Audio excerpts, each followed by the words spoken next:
বহু বছর আগের কথা। এক গভীর অরণ্যের ধারে ছিল একটি ছোট্ট কুটির। সেখানে বাস করত একটি বৃদ্ধা বাঁদর আর তার 7টি ছানা।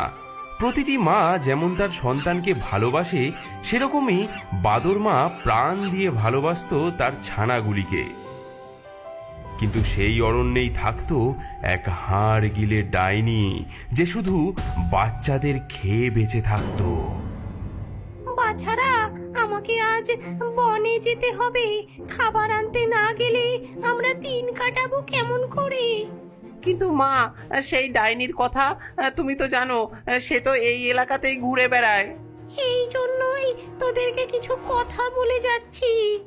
বাছারা শোন, সাবধানে থাকবি সবাই।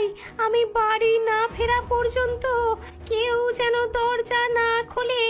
বিশেষ করে সবুজ হাড় গিলে ডাইনিকে কখনোই ঢুকতে দিবি না। ঢুকতে পারলে তোদের সবাইকে সে তট করে গিলে ফেলবে। সেই শয়তানি খুবই চতুর, রূপ বদলে আসে প্রায়ই, কিন্তু তার একটা চিহ্ন আছে।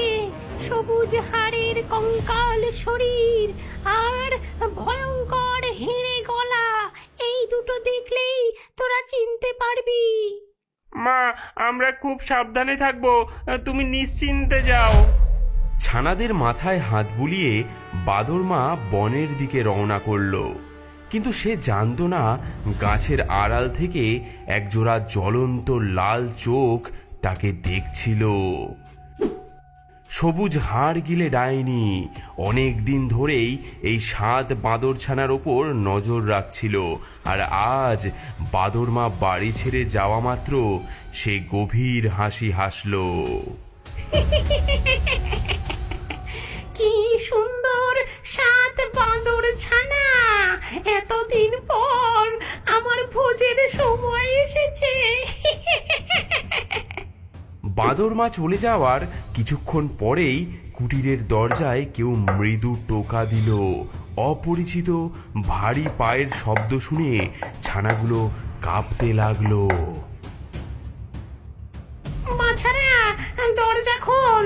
আমি তোদের মা বন থেকে সবার জন্য সুন্দর উপহার এনেছি। আমরা আমরা দরজা খুলবো না। মায়ের গলা এমন হেরে নয়, তুমি আমাদের মা হতে পারো না। কি? তোদের তোদের দেখে নেব। শয়তানগুলো আমার গলা শুনে বুঝতে পেরেছে যে আমি ওদের মা নই। ডাইনি ক্ষুব্ধ হয়ে দ্রুত বনের দিকে চলে গেল। কিছুক্ষণের মধ্যেই সে গভীর বনে গিয়ে একটি গাছের থেকে একটি মৌমাছির মধুর চাক পাড়ল এবং তার থেকে মধু খেতে লাগলো। সুন্দর গলা, মিষ্টি স্বর, বাদুর ছানা মোর খাদ্য। রূপ বদলে গলা বদলে